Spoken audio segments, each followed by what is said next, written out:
My sister didn't raise her voice when she said it. She didn't accuse me. She didn't even use my name. She typed one sentence in the family group chat. Let's keep tonight peaceful. She's not invited. That was it. No explanation. No follow-up. No attempt to pretend it was complicated. Just a quiet, deliberate decision, framed as concern, delivered like a courtesy. I was sitting at the small dining table in my apartment when my phone lit up.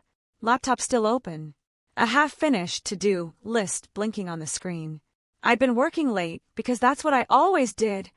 Pick up loose ends, smooth things over, make sure nothing fell apart. I glanced at the notification without urgency. Family chats were usually noise. Someone forwarding a photo. Someone reminding us about parking. My sister Lena loved reminders. Loved managing things. Loved sounding reasonable. Then I read the message again. She's not invited. I scrolled up instinctively, as if context might magically appear above it. It didn't. The chat title still said family. My parents' names were there.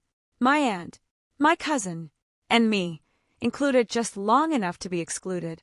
Seen by mom. Seen by dad. Seen by Lena. No one replied. That silence pressed into my chest harder than the message itself. My mother, who replied, Amen, to every forwarded quote. My father, who couldn't resist reacting to anything with a thumbs-up emoji. Nothing. I waited longer than I should have. 30 seconds. A minute. 2. No one questioned it. No one defended me. No one asked what she meant. It was understood. I typed one word. Okay. Then I put my phone face down and sat very still. People expect anger in moments like that. Or tears. Or some dramatic spiral. But what I felt wasn't explosive. It was sharp and cold, like suddenly realizing you've been standing on thin ice the whole time. Because Lena hadn't uninvited me from just anything. Tonight was supposed to be our parents' anniversary dinner. Not a milestone number, not a big public celebration, just something nice. Something intimate. Her word. She'd said it 3 times when she suggested the plan. And I'd agreed to help. That was how it always started. I didn't just help, though. I handled it. I booked the restaurant. A small, quiet place my mom loved but never splurged on herself. I coordinated the menu because my dad couldn't eat half of what was offered. I arranged transportation because my parents hated driving at night. I even organized a short toast list so no one talked over each other or turned it into a competition. Lena had approved everything, complimented my organization, told people she's got it handled, until suddenly I didn't. I stood up, walked to the sink, poured a glass of water, and drank it slowly. My hands didn't shake. That surprised me. My body already knew something my heart hadn't caught up to yet. This wasn't an accident. This wasn't miscommunication. This was control disguised as calm. I picked up my phone again, not to argue, not to ask why. I didn't owe anyone my confusion. I opened my email. The reservation confirmation was there, right on top. My name. My card. My deposit. I stared at it for a long second. She's not invited. If I wasn't invited, then neither was my effort. I called the restaurant first. The host recognized my name immediately. She sounded concerned when I said I needed to cancel. Asked if everything was all right. Said it was late notice. I apologized. I meant it. None of this was their fault. Next, I messaged the florist. I'd ordered simple arrangements, nothing extravagant, just something warm. She offered a partial refund. I accepted. Then the bakery. I paused there longer than I expected. The cake had been my idea. My mom's favorite flavors. A design she'd once pointed at in a magazine. They said they could donate it if I didn't want it anymore. Yes, I said. Please do. By the time I finished, my apartment felt quieter than before. Not heavier. Just settled. At 6:18 p.m., my sister texted me directly. Hey, quick question. What's going on with the dinner? No greeting. No apology. Just confusion, the kind that only comes when a plan starts slipping out of someone's hands. I didn't respond. 2 minutes later, my mom wrote in the group chat. Did something happen with the reservation? Then my dad. They're saying there's no booking under our name. I watched the typing bubbles appear and disappear like nervous breaths. Still, I said nothing. Because Lena had asked for peace. And peace, apparently, meant silence, as long as it came from me. At first, it was almost quiet enough to ignore. That's the thing about situations like this, they don't explode right away. They ripple. Soft panic. Confused pauses. People trying to fix something without admitting what broke it. My phone stayed on the coffee table while I moved around the apartment, changing out of my work clothes, folding them neatly like I still had somewhere to be. I didn't rush. I didn't stall either. I let the minutes pass exactly as they were meant to. At 6:27, Lena called. I watched it ring, her name blinking insistently. I imagined her pacing, phone pressed to her ear, irritation building behind her eyes. I didn't answer. A text followed almost immediately. Did you cancel everything? Still no response from me. Another message. Why would you do that? We're already on our way. That one made me smile. Not because it was funny, but because it revealed something important. She hadn't expected consequences. She'd expected compliance. I opened Instagram instead. I didn't post anything long or dramatic. No explanations. No names. Just a black background with white text. Sometimes silence is peace. Sometimes it's permission. Know the difference.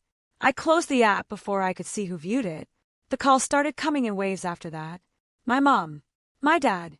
Lena again. A number I didn't recognize. Probably my aunt calling from her car. I let them ring. Not out of spite. Out of clarity. Because if I answered one, I'd have to answer all of them. And suddenly the problem would become my tone, my timing, my attitude, not the message that started it. At 6:41, the group chat erupted. Jessica, please call us. We're outside and they're saying there's nothing booked. Did something go wrong? Lena finally spoke up publicly. This is getting blown way out of proportion. Of course it was. Everything only became too much once it stopped going her way. She followed it with, I just wanted to avoid drama tonight. I stared at that line longer than the rest. Because there it was, the rewrite, the gentle language, the suggestion that this was about protecting everyone else, not controlling me. I typed once, deleted it, typed again. Then I stopped. No explanation I gave would land, cleanly. Not tonight. Not with people standing in a parking lot looking for a reservation that no longer existed. I let the silence do what it was already doing, forcing them to feel the gap I'd always filled. Minutes later, my mom sent a private message. Can we talk after this? I don't like how tonight feels. That sentence did something to me. Not because it was cruel. Because it was late. She'd seen the original message. She'd watched me get erased in real time. And she'd stayed quiet. Now, with everything unraveling, she wanted comfort. I didn't reply. Back in the group chat, Lena pivoted. Okay, change of plans. Everyone just come back to the house. I'll take care of it. I almost laughed. Take care of what? The food she hadn't ordered. The decorations she hadn't planned. The evening she hadn't built.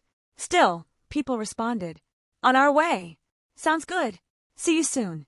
They wanted it salvaged. I understood that. People cling to normalcy when it's offered. An hour later, the Instagram story started. First, a photo of my mom sitting on the couch, smiling too tightly. Caption, Plan B, still grateful white heart. Then a video of takeout containers lined up on the counter, a soft filter smoothing the edges. Music layered over it. Something calm, intentional. It looked fine if you didn't know better. But I did. Behind the filters, I could see the rush, the missing pieces, the lack of rhythm. A party thrown by someone used to directing, not doing. My cousin Eva messaged me privately. Why is Lena saying you canceled to make a point? Then another from my uncle. Not taking sides, but this feels uncomfortable. That word again. Uncomfortable. That's what happens when a quiet worker steps back. Everyone notices the absence, but no one wants to admit why it mattered. At 8:02, Lena posted again. A boomerang of her clinking glasses with my mom.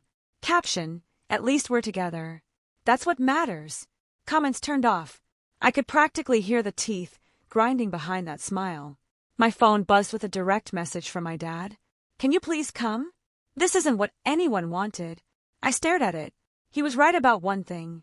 This wasn't what anyone wanted, but it was exactly what Lena had chosen. And choices, once made publicly, have a way of demanding witnesses. I set my phone down again and leaned back against the headboard. The room was quiet except for the hum of the city outside. Somewhere across town, my sister was learning something she'd avoided for years. Peace isn't something you declare. It's something you earn. I didn't need to be there to know it wasn't going well.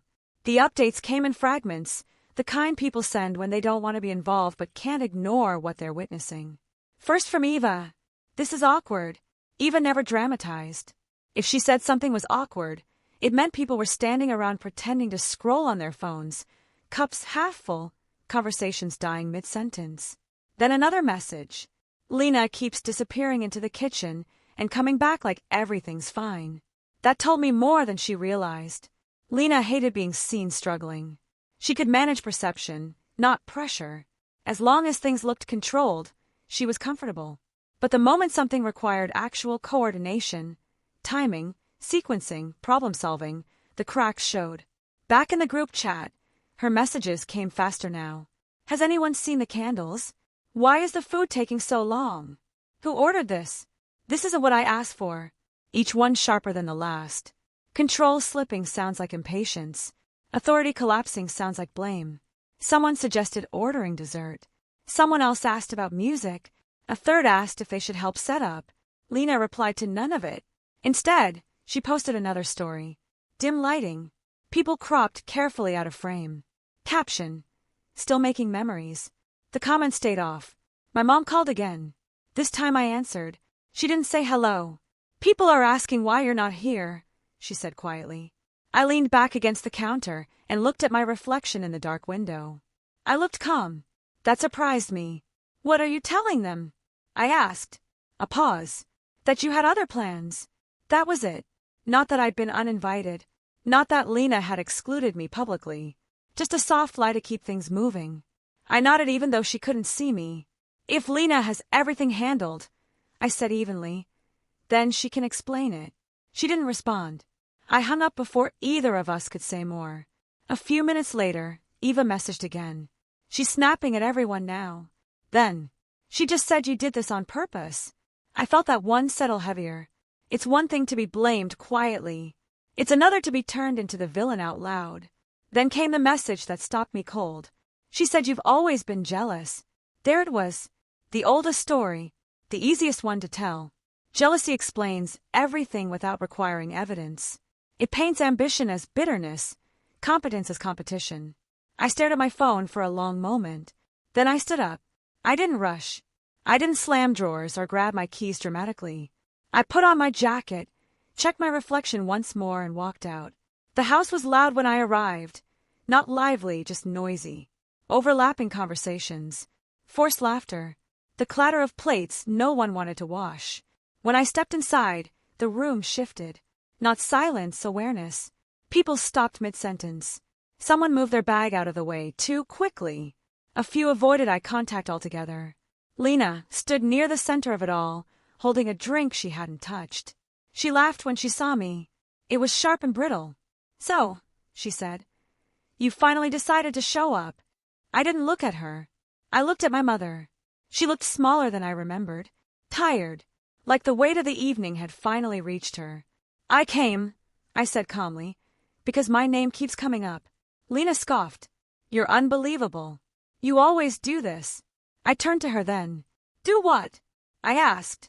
Get excluded. A murmur rippled through the room. She crossed her arms.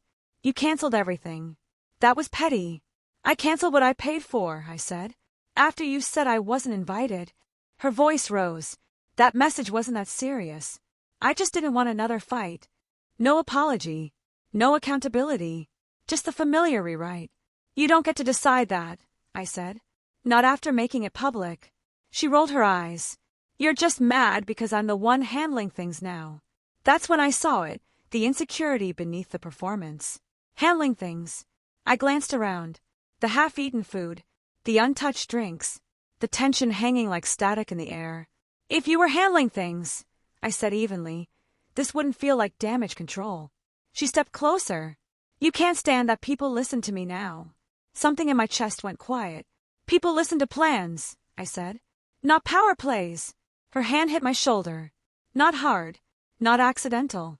Deliberate. Gasps cut through the room. I pushed her back instinctively. She lunged, fingers catching my hair, voice sharp and wild. A chair tipped. Someone shouted my name. Hands pulled us apart before it went further. When it ended, Lena was crying. Loud, uneven sobs. Mascara streaked down her face.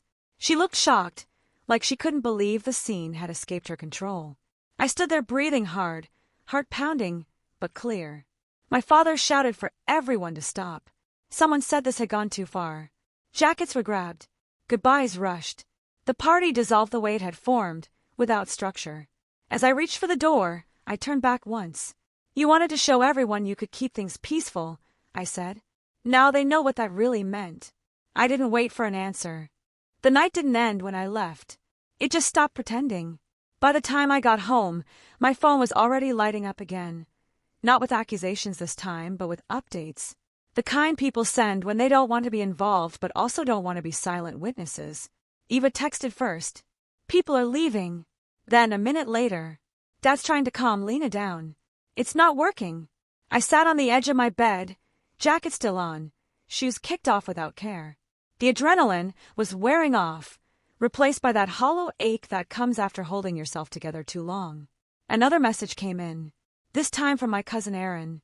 She keeps saying you ruined everything. That word again, ruined. As if the evening had been stable before I arrived. As if the cracks hadn't already been visible long before I stepped through the door. Then my phone rang. My mother. I let it ring once. Twice. On the third vibration, I answered. Her voice was quiet, stripped of ceremony. I don't know how this happened, she said. I leaned back against the headboard and closed my eyes. It happened when no one said anything, I replied. Not sharply, just honestly. She sighed. She's very upset. I know, I said. So was I. Silence settled between us. Not hostile, just heavy. Finally, she spoke again. I wish you'd told us you were canceling. I opened my eyes. I wish I hadn't been uninvited, I said. That was the end of that conversation.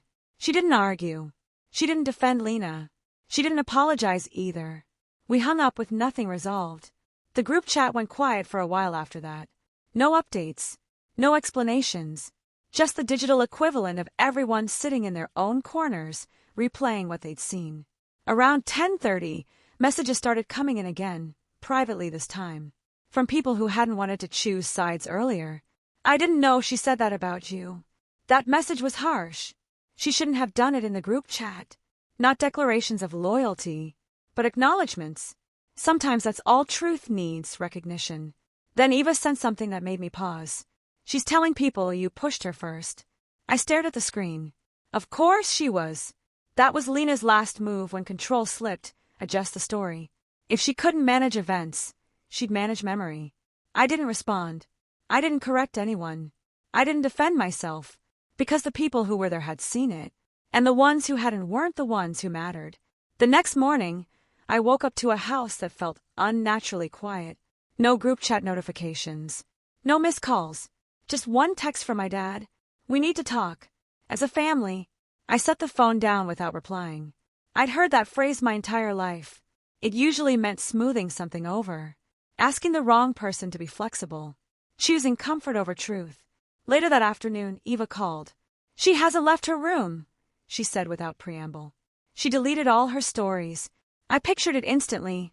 Lena alone, scrolling through her own damage, realizing that no amount of wording could undo what people had witnessed. Mom's upset, Eva added. Not at you. Just upset. I thanked her and hung up.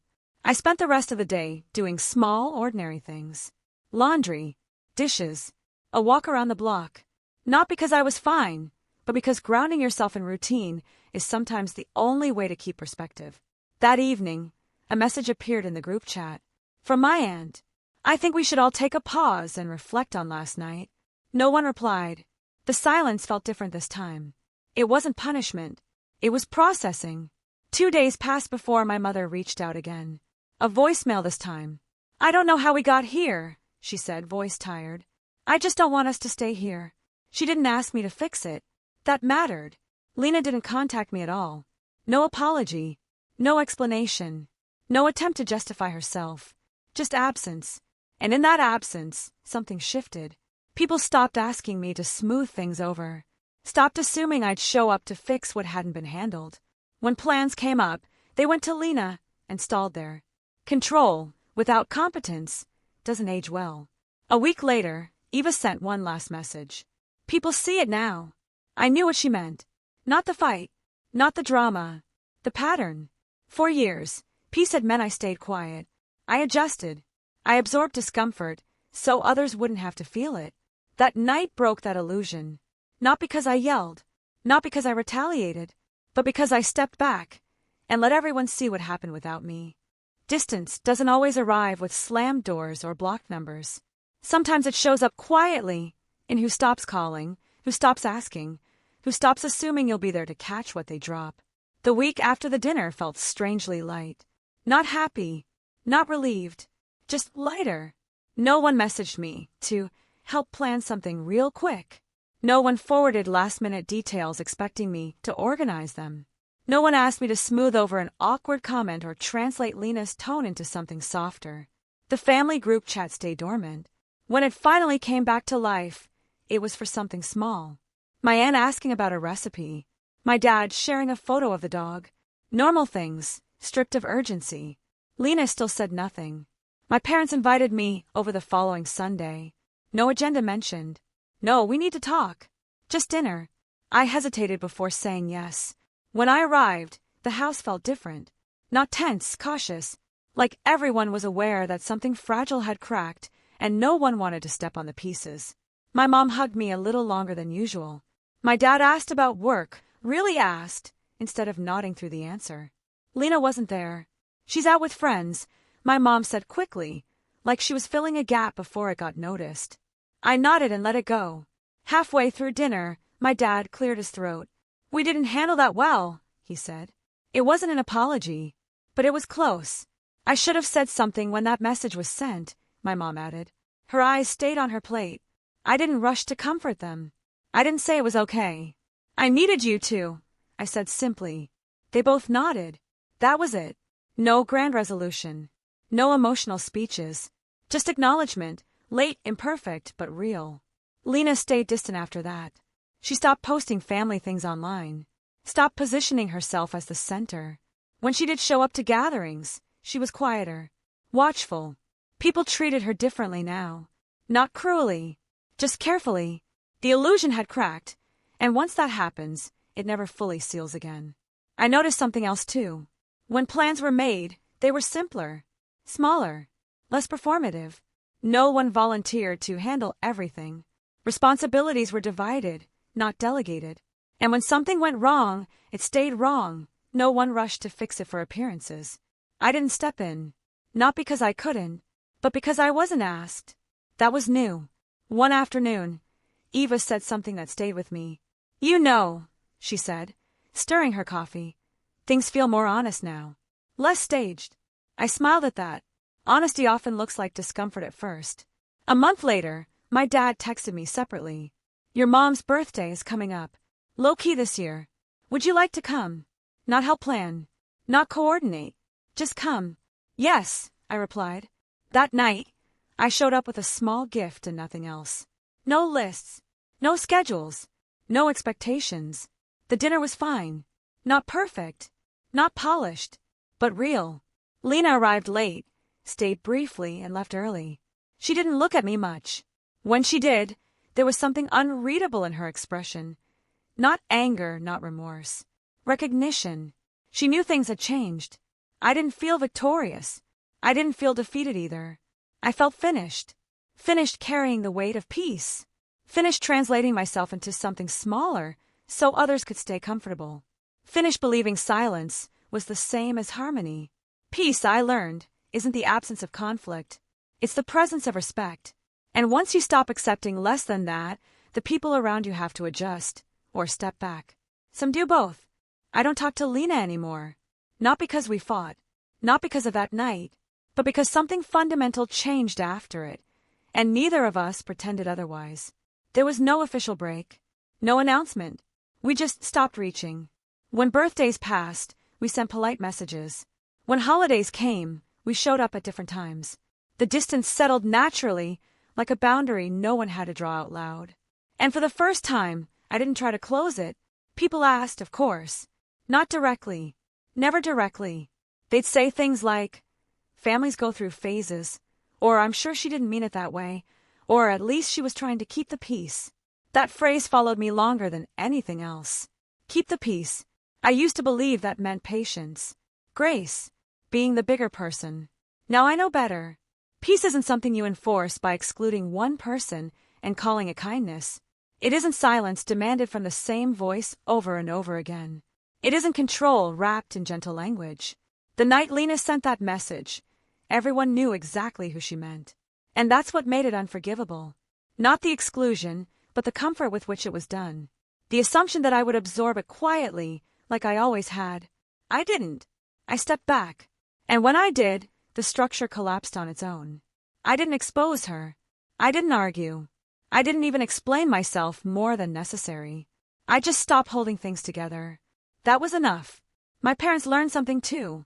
Slowly and evenly, but sincerely. Silence isn't neutrality. It's participation. They don't stay quiet the way they used to. When tension rises, they name it. When something feels off, they ask. It's not perfect, but it's different. As for me, I'm still the same person I was before that night. Organized, thoughtful, capable. I just no longer offer those things where they aren't respected. That's the part people mistake for coldness. It isn't. It's clarity. Sometimes I think about that message, how ordinary it looked on the screen, how easily it could have been missed if you weren't the one being erased. One sentence, calm punctuation, framed as care. Let's keep tonight peaceful. She wasn't asking for peace. She was asking for permission. Permission to control the narrative. Permission to silence me publicly. Permission to decide who belonged. And the reason it worked for so long was because I kept giving it. Not anymore. I didn't lose my sister that night. I lost the role I'd been playing. The fixer. The buffer. The one who made things smooth at her own expense. What replaced it wasn't anger or bitterness. It was space. Space to speak when I choose. Space to step back when I need to. Space to let other people carry what they insist on controlling. If there's one thing I learned, it's this. When someone says, let's keep it peaceful, pay attention to who they're asking to disappear. Because real peace doesn't require one person to shrink so everyone else can stay comfortable. And anyone who needs you silent to feel powerful is already afraid of what happens when you speak.